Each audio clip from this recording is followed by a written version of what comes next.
Bismillahirrohmanirrohim. Assalamualaikum warahmatullahi wabarakatuh. Alhamdulillahirobbil alamin. Wassalatu wassalamu ala asyrofil anbiya'i wal mursalin wa ala alihi wassohbihi ajmain. Sahabat YM 28 yang dimuliakan Allah. Sungguh besar kasih sayang dan jasa orang tua kepada kita. Bayangkan saja perjuangan seorang ibu dimulai saat mengandung, melahirkan dipenuhi dengan penderitaan bahkan nyawa sebagai taruhan. Belum selesai di situ, seorang ibu pun harus menyusui, begadang, bahkan hingga waktu istirahat pun rela ia gunakan untuk kita. Lihat juga perjuangan seorang ayah yang mencari nafkah untuk memenuhi kebutuhan hidup kita. Beliau juga rela berangkat pagi-pagi, berpanas-panasan, hingga memeras keringat dan pikiran, demi kebahagiaan anak-anaknya.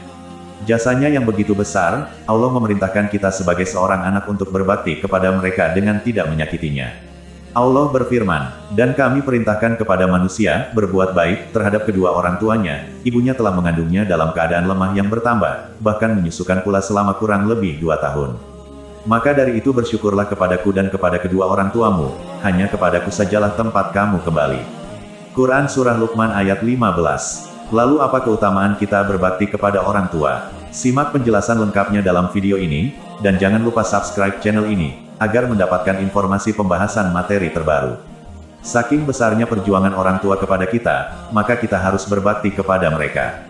Berikut adalah keutamaan seorang anak yang berbakti kepada orang tua. 1. Termasuk perintah Allah yang wajib. Hal ini terkandung dalam Al-Quran yang artinya, dan Rabbmu telah memerintahkan supaya kamu jangan menyembah selain Dia dan hendaklah kamu berbuat baik pada ibu bapakmu.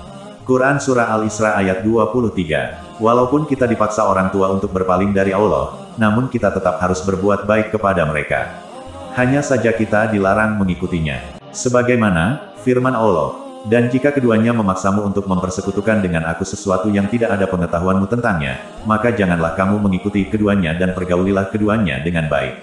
Quran Surah Luqman ayat 15. 2. Termasuk amalan yang dicintai Allah. Sebagaimana yang dijelaskan dalam hadis dari Walid bin Aizar radhiyallahu anhu, saya mendengar Abi Amr Ash-Shaybani berkata, pemilik rumah ini, dia menunjuk ke rumah Abdullah. Katanya, saya bertanya kepada Nabi Shallallahu Alaihi Wasallam yang mana paling disukai oleh Allah. Beliau menjawab, untuk menunaikan sholat pada waktu awal, yang pertama dinyatakan. Abdullah bertanya, apa yang berikutnya dalam kebaikan? Nabi Shallallahu Alaihi Wasallam menjawab, untuk menjadi baik dan taat kepada orang tua seseorang. Abdullah bertanya, apa yang berikutnya dalam kebaikan? Nabi Shallallahu Alaihi Wasallam bersabda, untuk turut serta dalam jihad karena Allah. Abdullah menambahkan, Nabi Shallallahu Alaihi Wasallam menceritakan kepada saya 3 perkara ini dan jika aku bertanya lebih banyak, dia akan memberitahu aku lebih banyak lagi. Hadis riwayat Bukhari nomor 5970. 3. Jalan menuju surga. Seperti yang diketahui bersama, ada 8 pintu surga untuk memasuki surga yang penuh keindahan dan kenikmatan. Salah satunya pintu birrul waladain, berbakti kepada kedua orang tua. Jangan pernah menyia-nyiakan orang tua, apalagi selama mereka masih hidup. Menyenangkan dan membahagiakan kedua orang tua tak perlu mahal, karena buat mereka tersenyum, berlemah lembut, dan tidak menyakiti mereka, itu bisa dikatakan berbakti kepada kedua orang tua. Dalam hadis dijelaskan dari Abu Darda radhiyallahu anhu, Rasulullah Shallallahu Alaihi Wasallam bersabda, orang tua adalah pintu surga paling tengah. Kalian bisa sia-siakan pintu itu atau kalian bisa menjaganya. Hadis riwayat Tirmidzi nomor 1900 dan Ibnu Majah nomor 3663. 4. Diberkahi umur dan rezekinya. Bagi anak yang kesulitan rezeki, tidak usah jauh-jauh meminta doa orang lain. Cukup dengan berbakti kepada orang tua dan ikhtiar, maka insya Allah akan diberkahi umur dan rezekinya. Terkadang kita melewati pintu rezeki yang ada di depan mata kita sendiri, padahal mungkin itu adalah jalan rezeki yang terbaik untuk kita dari Allah. Kita mengunjungi orang tua, menyambung silaturahmi kerabat orang tua itu sangat baik manfaatnya. Dari Anas bin Malik radhiyallahu anhu, Nabi Shallallahu Alaihi Wasallam bersabda, siapa yang suka untuk dipanjangkan umurnya dan ditambahkan rezekinya, maka berbaktilah kepada kedua orang tuanya dan jalinlah hubungan dengan kerabatnya silaturahim. Hadis riwayat Ahmad 3 halaman 229 dan 266. 5. Doa orang tua mustajab. Ketika orang tua mendoakan anaknya, maka doanya akan dikabulkan, karena termasuk doa yang mustajab.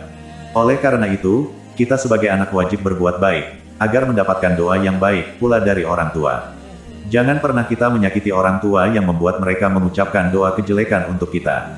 Hal ini disampaikan dalam hadis dari Abu Hurairah radhiyallahu anhu, Rasulullah shallallahu alaihi wasallam bersabda, 3 doa yang mustajab yang tidak diragukan lagi yaitu doa orang yang dizalimi, doa orang yang bepergian safar, dan doa baik orang tua kepada anaknya. Hadis riwayat Ibnu Majah nomor 3862. 6. Bernilai jihad. Sebagaimana yang disampaikan dalam hadis dari Abdullah bin Amr bin Al-As radhiyallahu anhuma, ia berkata, ada seseorang yang mendatangi Nabi Shallallahu Alaihi Wasallam. Ia ingin meminta izin untuk berjihad. Nabi Shallallahu Alaihi Wasallam lantas bertanya, apakah kedua orang tuamu masih hidup? Ia jawab, iya masih. Nabi Shallallahu Alaihi Wasallam pun bersabda, berjihadlah dengan berbakti kepada keduanya. Hadis riwayat Muslim nomor 2549. 7. Mendapatkan keridhaan Allah. Sebagaimana yang disampaikan dalam hadis dari Abdullah bin Amr bin Al-As radhiyallahu anhuma, Nabi Shallallahu Alaihi Wasallam bersabda, keridhaan Allah tergantung pada ridha orang tua dan murka Allah tergantung pada murka orang tua. Hadis riwayat Tirmidzi nomor 1899, Ibnu Hibban 2 halaman 172, dan Al-Hakim 4 halaman 151-152. Ridha dan kecintaan Allah itu datang karena keridhaan orang tua, murka Allah itu datang karena murka orang tua. Siapa yang berbuat baik pada orang tua, maka ia telah menaati Allah. Siapa yang berbuat jelek pada orang tua, berarti ia telah membuat Allah murka. Selama orang tua kita masih hidup, berarti kita diberikan kesempatan meraih surga melalui pintu birrul walidain. Namun bagi orang tua kita yang sudah meninggal, janganlah kita berkecil hati, karena kita masih dapat berbakti kepada mereka dengan selalu mendoakan kebaikan mereka. Semoga kita dapat memberikan yang terbaik dan kebahagiaan untuk orang tua. Amin ya robbal alamin. Kami berharap apa yang disampaikan dapat bermanfaat bagi sahabat TIMYM28 yang dirahmati Allah.